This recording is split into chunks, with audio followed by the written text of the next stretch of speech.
الله علی محمد و آله الطاهرین.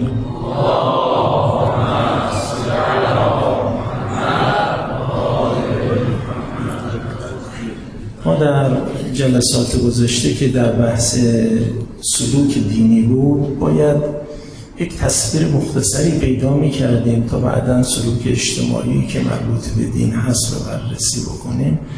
باید یه تصویر مختصری پیدا می شد. تلاش کردیم در اون جلسات پیشین این معنا رو اندکی توضیح بدیم که یعنی سلوک به چه معناست، سلوک دینی به چه معناست. خیلی خلاصه اون چیزی که گفتیم رو به سرعت اشاره میکنم برسم به بحث بعدیم. ببینید عرض کردیم فطرت ما بر توحیده.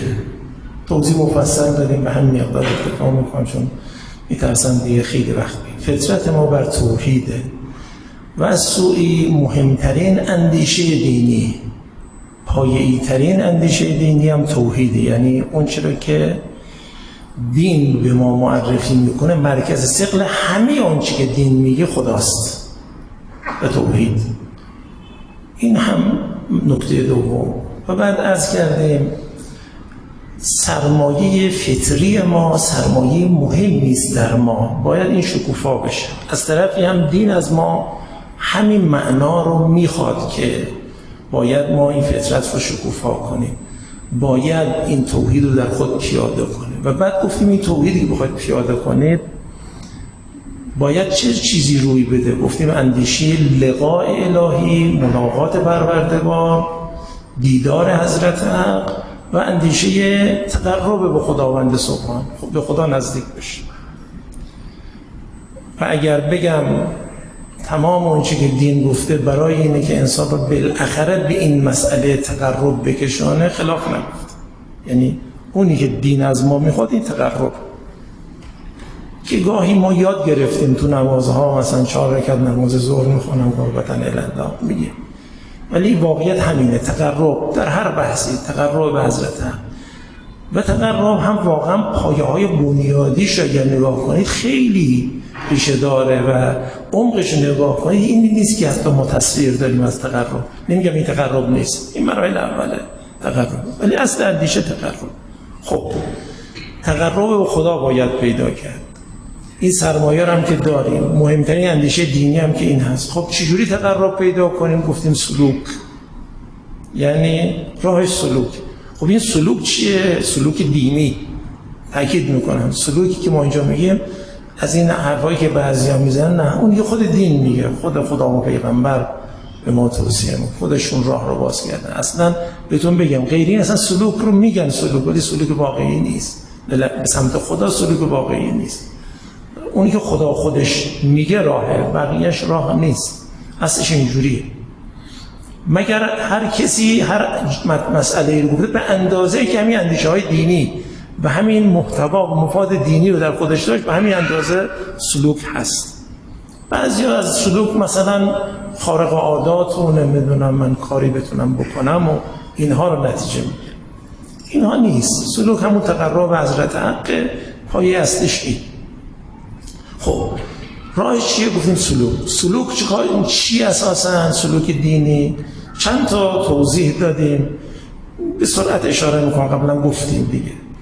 یکی حذف قیودات و تعشقات، یعنی قیوداتی که ما پیدا کردیم مانع ماست، مانع تقرب ماست، اینا رو حذف کنید، خود باعث نزدیکی به حضرت حق میشه.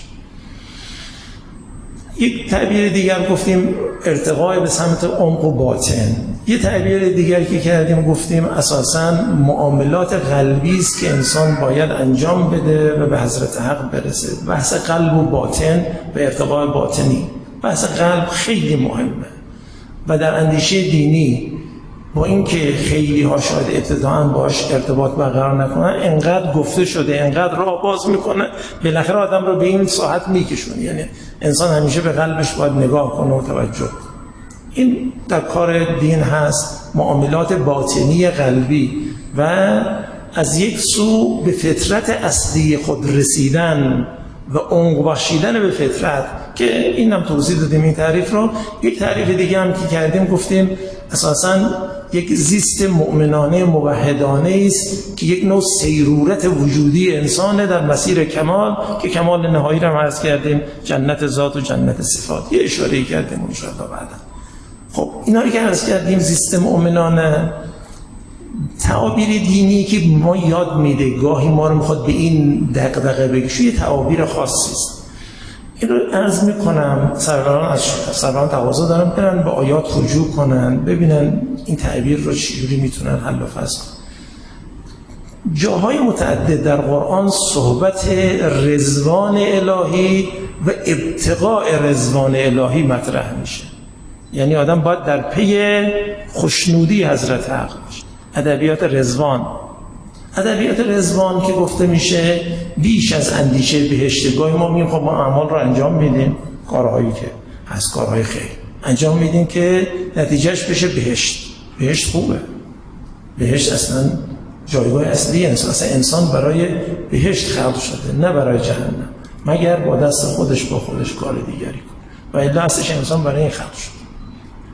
یعنی مقصود حضرت حق این، بلکه مقصود حضرت حق اینه که انسان برترین عمل، برترین به اصطلاح حقایق رو در خود پیاده کنه. حتی مقصود این هست. خب بسیار، ولی بهشت خوبه، اما باز بهشت چیزیه و رضوان من الله اکبر، رضوان خدا و خوشنودی خدا چیز مهمتریه. این تو متن دینی، اندیشه دینی میاد و نوعا از ما خواستن شما هر کاری رو میکنید دغدغه خدایی داشته. اون عرض کردیم موحدانه، زیست مؤمنانه موحدانه، نه فقط مؤمن در حد ایمان عالی که توحیدی میشه، موحدانه باید باشه. اندیشه دینی نهایی ما رو به دغدغه خدا میشه. این دغدغه خدا رو تو متون دینی گاهی به ما میخوان یاد بدن، میگن ابتغاء رضوان حق، ابتغاء وجه رب، وجه الهی، تبعیت رضوان الهی، یعنی خوشنودی خدا. یه وقت من میگم میخوام برم بهشت، یه وقت میگم خوشنودی خدا رو میخوام جلب کنم. چرا این کار رو میکنی؟ چرا کار خیر میکنی؟ چرا کار ناب دینی میکنی؟ چرا عبادت میکنی؟ چرا انفاق میکنی؟ چرا کارهای صبر میکنی؟ در قرآن آمده است صبر رو با همین اندیشه هم. اینو میگن ادبیات که قرآن به ما یاد داده، ابتغاء وجه رب، ابتغاء رضوانه، یعنی در پی خوشنودی حضرت حق رفتن. این مهمه. ابتغاء بهشت خوبه، ثواب رسیدن خوبه، نمیگم بده، در جای خودش خوبه. برای کسی که این منطق هنوز براش حل نشده اون راه ابتدایی است، ولی آخرش ما رو به اینجا میگیشونن دغدغه خوشنودی و خدا داشته باشید. این خیلی فرق داره و این میشه ادبیات رضوان الهی. مرحوم علامه طباطبایی رضوان الله تعالی علیه در تفسیر قیم المیزان به این پرداخته که در آخرت عذاب شدید هست، در آخرت مغفرت هم هست، عذاب شدید برای جهنم، مغفرت هست من ربکم برای بهشت و رضوان. ایشون میگه این رضوان فرق داره با حتی مغفرتی که در باب بهشت گفته شده. این رضوان خوشنودی خداست و این منطق خاص خودش داره. همون که خدا وقتی بحث بهشت رو میکنه میگه و رضوان من الله اکبر، مهمتر از بهشت مسئله رضوان و خوشنودی خدا. دغدغه خوشنودی خدا رو داشتن، هر کی پیدا کرد دغدغه خدا پیدا کرد. یعنی تو این کارا برای چی انجام میدی؟ یه وقت میگی من میخوام خودم ثواب ببرم، بهشت برسم، من میخوام بهترین ها رو داشته باشم. یک چیزه، یه وقت میگه من این رو برای خدا میخوام، خدا چون اینجوری دوست داره من دوست دارم. خیلی فرق داره. یه وقت میگه من میخوام خودم برسم، من بهشت رو میخوام، لذت‌هاش رو میخوام آسوده باشم. یکی این رو میگه، یه وقت میگه نه من چیز دیگر میخوام، خوشنودی تو رو میخوام، تو خدا رو میخوام نه خودم. اون که میگه من میخوام بهشت برسم، اون نعمت‌ها رو داشته باشم، یعنی خوشنودی خودم رو میخوام. اونجا چی؟ خوشنودی خدا. این منطق رو قرآن جاهای متعدد. یه وقتی حوصله کردیم رسیدیم، من انشالله توضیح میدم، آیاتش هم میارم، نوشتم آیات رو ولی الان نمیخوام وارد بشم. بدانید اینهایی که دین داره به ما میده ادبیات ویژه‌ای رو برای ما فراهم میکنه، منطق ویژه‌ای از این دست رو فراهم میکنه. اینها دغدغه الهی داره. باز بذارید من برعکسش بگم، گناه نکن. خب گناه میگیم نکن، چرا؟ چون اگه گناه بکنم میرم جهنم. گناه اگه بکنم خودمو از بین میبرم. خب راست، اینا هم حق. ولی یه وقت میگه گناه نکن، چرا در پیشگاه خدای حیا نمیکنه؟ این خیلی فرق داره. نمیگم که گناه کردن حتی بخاطر آدم گناه نکنه به خاطر جهنم باشه، دین میگه من مقصودمو میگیرم. همینقدر که تو گناه نمیکنی زمینه دلت آماده میشه، بعدا راه باز میشه. ولی در این حال این رو زیاد جدی نمیگه. جناب علی سینا تو 98 همین مطلب رو که آورده گفته مرحوم من وجهه، مورد رحمت است از یک جهت. همین خوبه که آدم گناه نکنه، همینقدر که خب بالاخره من باید سر سفره اعمالم بشینم، گناه کردم، خطا کردم، خلاف کردم، اینا باید نتیجهشو ببینم. اینو میفهمه و همین مانعش میشه، رادعش میشه. همین که میفهمه جهنمی هست خود رو مواظبت میکنه. خیلی خوبه. ولی این خیلی خوبه چیزیه، اما اون چیز دیگریه که علم تعلم بأن الله یرا، نمیدونه خدا، یا علم یعلم بأن الله یرا، نمیدونه خدا به اصطلاح میبینه، یعنی پیش خدا میبینی، تو رو میبینه، حیا نمیکنه. یه منطقه دیگه داره برتره. گناه نکردن هم حتی با دغدغه خدا میشه، کار خیر کردن هم میشه با دغدغه خدا. این دغدغه خدا وقتی مرکزیت در جان پیدا کرده، زندگی ما را زندگی مؤمنانه موحدانه میکنه. دقت کنید چه عرض میکنم. یعنی درست زندگی ایمانیه، همونی هم که مواظب گناه نمیکنه جهنم نره، همون که کار خیر میکنه که بهشت بره، اینا مؤمن که همینقدر مؤمن حساب میشه. ولی این مؤمن کجا و مؤمن موحد کجا؟ اون مؤمن موحد اندیشه اصلی که دین میده این هاست، دغدغه هایی که به ما میده این هاست: رضوان الهی، ابتغاء وجه الهی، و گاهی تعبیر میکنه اتباع رضوان، تبعیت رضوان، چون خدا خوشنودیش در اینه که حالا بعدها میرسیم شاید اینا هم توضیح بدم. علامه طباطبایی برخی از دستورهایی که داده، مثلا تو مقطع دوم دستورش اینه هر کاری رو میکنیم برای خوشنودی خدا انجام بده. این تعبیر رو میکنه، یعنی دستور اولی داده، دستور دومش این رو تعبیر کرده به یه جوونی که ازش دستور خواسته، این رو توضیح داده: ابتغاء رضوان، دغدغه توحیدی. حالا بعد بهتون بگم کسی قرآن خوب بخونه و تقاضا دارم سرورانی که هستید قرآن زیاد بخونه، با قرآن محشور باشه، ولو روزی 2 صفحه، اصلا لازم نیست زیادم باشه، ولی محشور باشید. احساس کن هر روز درگیری، نه یعنی حالا یه 2 هفته پیش خوندم، حالا یه 2 هفته بعد هم مثلا یه چیزی میخونم، اینجوری نه. گاهی خب یک جز خوندم، حالا اینجوری نه، پی در پی، که بتونی اندکی هم با ما بدانید قرآن را هر کی بخونه یک دائره است، هی آدم را گرداب دیدید چجوری یواش یواش آدمو میکشونه به اون ته رودخونه یا ته دریا گرداب. قرآن اگر کسی بخونه اینجوریه، آدم میکشونه به خدا. خاصیتشه. بعضیا متوجه نیستند خدا در عینی که تمام این صحنه‌های اجتماعی، در عینی که تمام این خردریزها همه رو داره به همین خردریزها هم توجه میکنه، توضیح میده، ولی یه سبکی است که ذهن ما را بعد از مدتی جان ما رو درگیر میکنه، این حال رو در ما ایجاد. تقاضا میکنم این سبک رو داشته باشید از قرآن، این منطق رو یاد میگیرید. یعنی نه الان که عرض کردم یک کمی ادامه بدید از قرآن، خودتون میبینید خیلی خوب داره شما را. یه چیزی اومده افزون شده تو اندیشه هاتون، یک کمی میگذره نه اصلا باش زندگی میکنید، یک کمی میگذره حقیقتش رو میفهمید، یک کمی میگذره تعامل بر اساس حقیقت میکنید. خاصیت این حقیقت قرآن است. با قرآن خیلی محشور باشید. گفتن در مورد قرآن که محشور هستید انس هم بگیرید و گوش جان بسپارید. اینا رو بعداً شاید توضیح بدم. گوش جان سپردن، گوش جان سپردن میدونید فرق داره با این که من خوندم میدونم چی میگه. گاهی دیدید بعضی از این بچه‌ها نسبت به پدر و مادرشون، تا مادر میگه اینجوریه میاره اصلا مثل اینکه همین تمام شد. چرا؟ سلم نسبت به مادرش و احساس میکنه همه حقه و همه خیرشه، اینا سلمه، گوش جان نیست. ما تو قرآن خوندن هم بعد از مدتی باید بذاریم گوش جان ما باز بشه براش، یعنی اجازه بدیم و خودش راه داره، توضیح داره. گاهی ما چون قرآن گاهی میخونیم چیزایی تو ذهن میاد، تو جان میاد، چیکار باید بکنیم تا این گوش جان بهتر جا بیفته، اونها بره کنار، راه داره. ولی به هر ترتیب بر زمین اینه که باید این کار رو کرد. گوش جان بسپاری بعد از مدتی میبینید قشنگ شما رو میبره تو دایره اندیشه توحیدی. اصلا با توحید باید همه چیز رو فهمید و قرآن با توحید همه رو توضیح داده.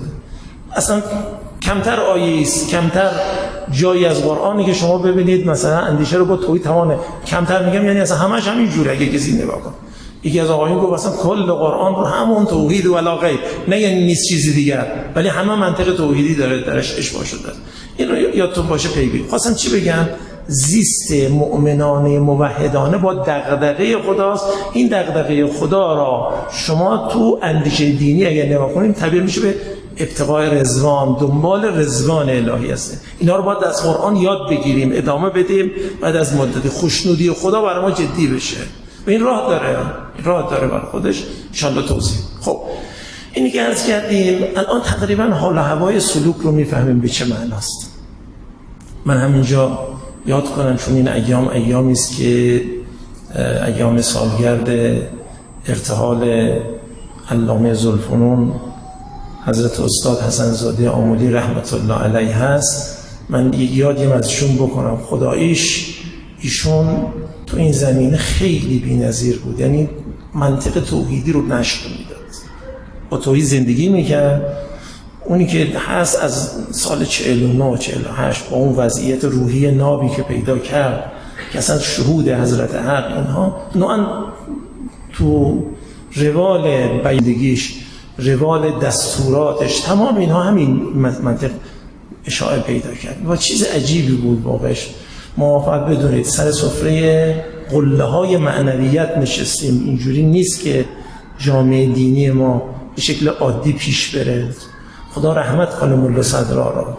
از بعد مولا صدرا ما بسیاری از عالمان ربانی پرورش یافته نسل صدرایی داریم که همشون به شهودات عجیب و غریب هم رسیدن. و این نسل که ما رو، منطق ما رو، من الان نمیخوام ورود کنم، میخوام فقط بدانید این نسل که ما خیلی از منطقهای اندیشه امامت رو ناب به ما داده، ما سر این سفره نشستیم.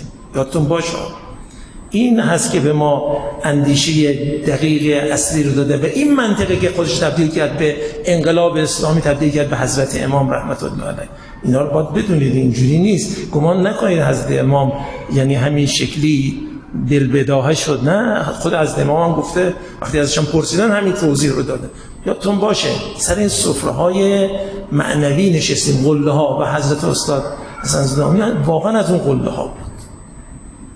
و همینجا توصیه میکنم سرورم دوستانی که هستید، اگر خوندید کتاب الهی نامه ایشون خیلی خوب، اصلا الهی نامه ایشون رو یک بار بخونید میبینید کلا جنس آدم رو تغییر میده، منطق آدم رو تغییر میده، نکته هایی که ما میفهمیم تغییر میده. بدانید انشالله همین با الهی نامه ایشون خیلی مشهور باشید، پی بگیرید. اونجا میبینید الهی نامه عمدتاً مال سال 49 50 این حدود، عمدتاً بعد 6 برهاست. اونها رو اگر نگاه کن خیلی کمکتون میکنه تو این حال معنوی و حال توحیدی که ما دنبالش، خیلی کمکتون میکنه. خیلی نکته ها اونجا میبینید، اصلا چشم و گوش باز میکنه، بصیرت میده. مثلا این سفره ها نشستیم، یادی باید ازشون بشه و خدا انشاءالله درجاتش عالیه، متعالی بکنه و هست الحمدلله. ایشون که درجاتش بی‌نظیره، درجات توحیدیش هم واقعا قابل افتخار است برای جهان تشیع، برای جهان اسلام، اصلا برای کل کره. خداییش نمیگم، یعنی نه اینکه حالا بگید یه استاد از ما، نه، چیزی که ما دیدیم درشون چیز بی‌نظیریه. حتما این رو پی بگیرید. حالا چون این ایام بود به این مناسبت عرض کردم. خب این تمام شد بحث ما به عنوان سلوک، به عنوان مختصر عرض کردیم. پس دغدغه‌های توحیدی که بر اساس اون منطق توحیدی آدم حرکتی رو شروع کنه و بخواد آهسته آهسته به خدا نزدیک بشه، تقرب، و تبدیل بشه به اون اوج و کمال که تبدیل بشه به اصطلاح جنت صفات و جنت ذات و اینا. خب حالا که این رو گفتیم، یه نکته دیگری هم بود وعده کردیم بگیم، بعد از اون بریم بحث سلوک اجتماعی رو شروع کنیم. اون چی بود؟ خب شما که این بحث سلوک رو گفتید، سلوک دینی، این بحث سلوک دینی چه نسبتی پیدا میکنه با اخلاق؟ با اخلاق چه نسبتی پیدا؟ همینجا عرض بکنم ما سنت‌های اخلاقی که داریم متعدده، یعنی یک شکل نیست. ما سنت‌های اخلاقی متعددی داریم. بعضی از سنت‌های اخلاقی داریم واقعا همون فضائل و رذائل نفس رو مطرح میکنه، روش تمرکز میکنه، توصیه میکنه، راه میده اینها، ولی دیگه دغدغه توحید توش نیست. داریم و باز در مقابل او یک سنت دقیق و غنی داریم در اخلاق. او رو نگاه میکنم، اون خیلی هم از نظر اخلاقی هم از نظر دقایق توحیدی عجیبه، ولی در عین حال یک سنت برآمده از دل معنویت با سمت سوی اخلاقی است و الان داریم، هر دو رو داریم و حوزه های علمی ما هر دو سبک رو داشتن و دارن، الان هم دارن. الان هم بعضی هستن فضای اخلاقی رو دارن و بعضی ها اخلاق همراه با توحید، اخلاق عرفانی توش گفته میشه، اخلاق توحیدی گفت. هر دو جور رو داریم و حالا همینجا میخوام ذهنیت ایجاد کنم تا کم کم بحث رو پیش ببرم. اصل بحث رو مرحوم علامه طباطبایی پرسیدم فلانی که بزرگواری بود که درس اخلاق میگفت چطور میگفت؟ بله او راه و رسم اخلاق داشت، ولی راه و رسم اخلاقش این اخلاقی نبود که ماها سر اون سفره نشستیم، یعنی مرحوم قاضی طباطبایی. البته یه عنوان دیگری داده و من خلاصه این عنوان رو برای که واضحش کنم گفتم. واضح هستم چه عرض میکنم؟ این دو تا سبک اخلاقیه. اون سبک اخلاق رو ما انکار نمی کنیم، حالا من بعدا اشاره میکنم چه کار میتونه بکنه، ولی این دوتا هست و جالبه. من میتونم این رو راحت‌تر بگم، عمده فضای اخلاق این قرون متأخر حوزوی رو همین آقایون که اخلاق عرفانی میگن پر کردن. بعد ما یه صحبتی برای بعضی از دوستان داشتیم به خاطر نکته‌ای که شون میگفت، گفتم حتی امروزه کسانی که تو فضای اخلاق عرفانی هم نیستن، تو فضای توحید هم نیستن، چاشنی‌های اصلیشون اخلاق عرفانیه. دقت کنید چه عرض می‌کنم، چاشنی اصلی اندیشه هاشون اخلاق عرفانیه.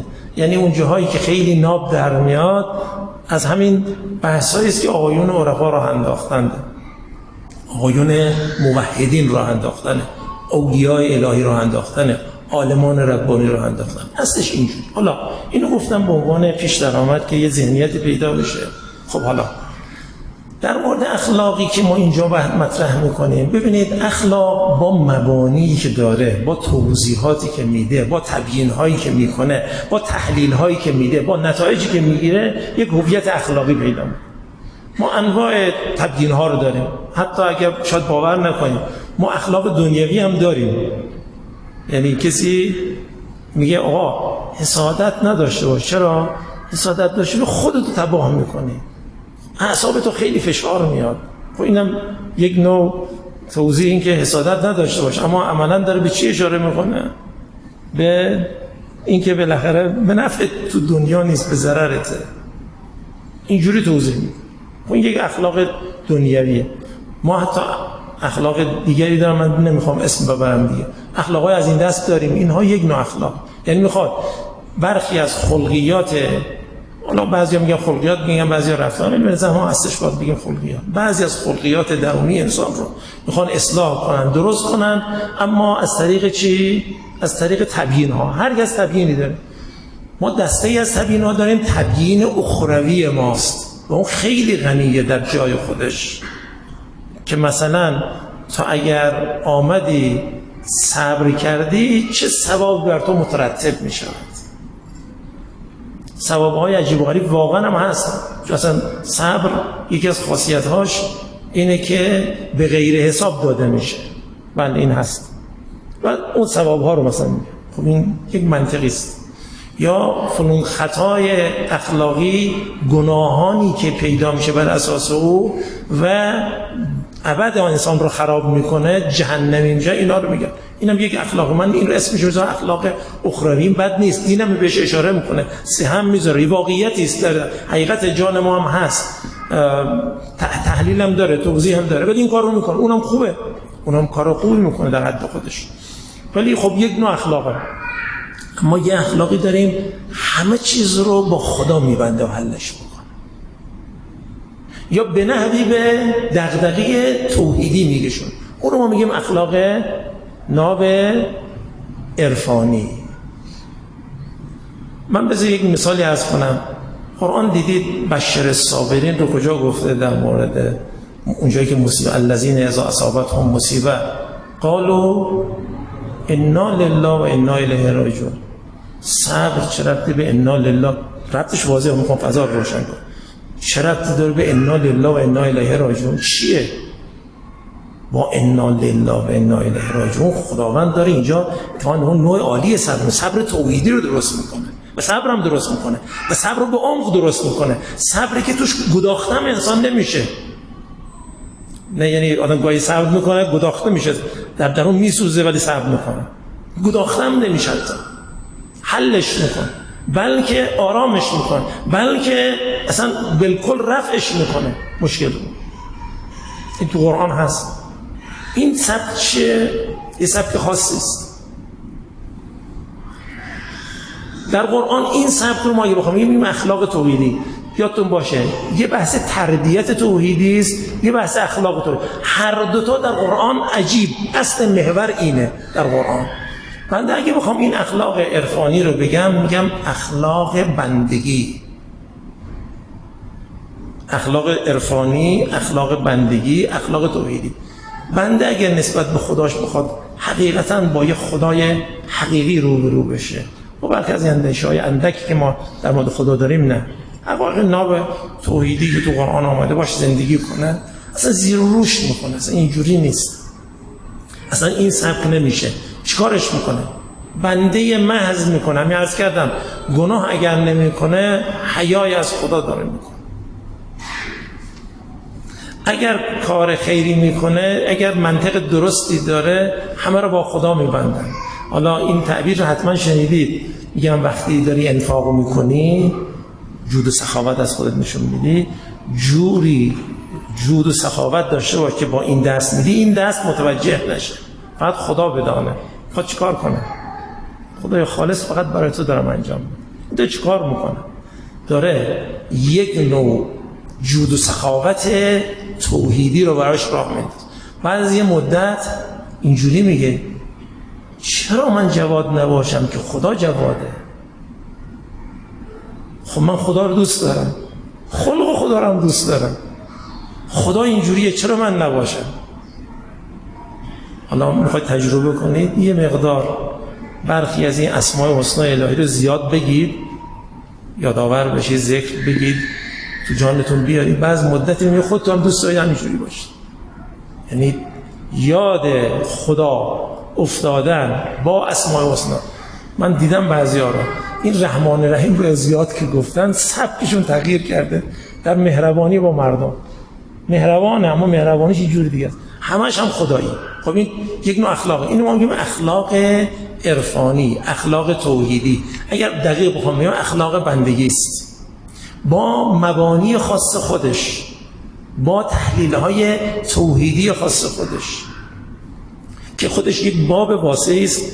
و بهتون عرض کنم در این زمینه برخی از بیانات حضرت امام تو 40 حدیث نگاه کنید، برخی از بیانات حضرت امام با این سمت و سو گفته شد. اصلا یه چیز دیگه بگم، میدونید از امام اون اخلاقی که تو قم میگفت به اسم اخلاق، خودشون میفهمود بر اساس منازل السائرین و سیر و سلوک گفتم، یعنی بر اساس او اومدم مطلب اخلاقی رو گفتم، یعنی اصلا پایه رو قرار داد. پایه ها اونجا چون سیر و سلوک بحثای توحیدی و معنوی است، با همون سبک اومدم و گفتم. از دل او خیلی چیزا نتیجه گرفت. تو 40 حدیث ایشون بعضی جاها منعکس شده، نگاه کنید یک لطفی هم داره. ما تو آثار پیشینیان جاهای این رو داریم، ولی تو حضرت امام خیلی غلیظه. ایشون اصلا اخلاقی که معمولا اصل و اساس اندیشش بود با همینه. در باب نفس اماره بحثایی کرده، دیدید نمیدونم یه حال و هوای خاصی داره بحثای نفس اماره. هممون هیچیم. چیه بی خود میگیم من؟ از اون منطق توحیدی به این رسید. اون طرحایی که از امام داده نوان از این سبکه. خب اینا ما چی باید بگیم؟ باید بگیم یک اخلاق ویژه میسازه، اخلاق عرفانی. و حالا همینجا تو پرانتز به سرعت، چون ما دیگه زیاده وقت نداریم، عرض بکنم خدمتتون. اگر دقت کنید تو قرآن، بنیادی ترین اندیشه اخلاقی قرآن اخلاق توحیدیه. به تعبیر دیگر اخلاق نهایی که قرآن عرضه کرد، چون چند سطح اخلاق رو قرآن معرفی کرد، بنیادی ترینی که قرآن معرفی کرده اخلاق بندگی است. اصلا حتما دیدید دیگه، ان اعبدونی هذا صراط مستقیم. تمام حرف همین، تمام حرف همین یک کلمه است. اینو کسی داشته باشه، هر جا هر سمت سو میره، هر نوع خلقی از او بروز میکنه، بندگی است. صراط مستقیم همین بندگی است. بندگی هم معنای دقیق، حالا میرسیم ان شاء الله توضیح میدیم. ولی بندگی درسته، اول میگیم یه نوع میگیم بندگی درسته همین، ولی باز عمق داره. واقعا آقا هر چه متن دینی میگه عمق داره. خودمونم میفهمیم که جمله بندگی ما کجا، بندگی رسول الله کجا، نمیگیم. خودمونم نمیگیم این رو. بندگی ما کجا، بندگی امیرالمومنین کجا. خیلی هم بر ما واضحه. ما داریم، ما مواظبیم دیگه، در تلاش میکنیم تو این مسیر دین باشیم، حرف خدا رو گوش بدیم. اینا بندگی داریم میکنیم. بندگی ما کجا، بندگی امیرالمومنین کجا. میفهمیم این رو، میفهمیم. تو دین واقعا یه عمق عجیبی وجود داره. این عمق رو بفهمیم و باید باهاش کنار آمد. و این همون سیرورتی که عرض کردم، انسان تو سیرورت وجودیش یواش یواش این رو میفهمه. هر بار تغییری در وضعیت ایجاد میکنه. علامه طباطبایی تو المیزان زیر بحث اسلام و ایمان، اسلمت لرب العالمین، تو همین جلد یک المیزان نگاه کنید، اونجا مراتب اسلام و ایمان نمیگه. ما مرحله سوم وقتی به ما میگن، ما میگیم خب دیگه تمام شد، دیگه رسیدیم به اوج، دیگه این شد اوج بندگی. بعد ایشون میگه یه مرحله چهارم است که میزنن، میگه این که بندگی نبود، تو که بندگی نکردید. مرحله سوم که اوج مقام رضا انسان برسه، خیلی اوج نیست. رضا یعنی رضایت محض نسبت به خدا، هیچ من و من، هیچ ایراد، هیچ تردید، هیچ چی نیاد، هر چی خدا میگه راضی باشه. این رضایت خیلی عالیه. که الله میگه اینی که گفتیم به جا، ولی تا میرسه به اسلام مرحله چهارم، به ایمان مرحله چهارم، اصلا این بندگی نیست. که نمیگم آقا بندگی یعنی در حد خودش بندگیه، ولی اون بندگی اصلی نیست. ببینید چی میگم، چی عرض میکنم. خب این اگه کسی متوجه بشه نتیجه داره. چی میخوام بگیم؟ میخوام بگیم اگر کسی بخواد عمق مسئله رو نگاه کنه، بندگیه، اخلاق بندگیه، محور اساسی قرآن اخلاق بندگیه. اصل رو اینجوری میبنده. بله، به اخلاق فضیلت، اخلاق شرافت دقت میکنه، میدون میده، راسته، حقه. توضیح داره اخلاق شرافت، اخلاق فضیلت، اخلاق فتوت، اینا پاورجاست، اینا درسته. اصلا آقا راستگویی خود فضیلت است و دروغگویی خود رذیلت است، خود ذاتاً. اینو قرآن سه میذاره، درست، پاورجاست. این منطق خوبه.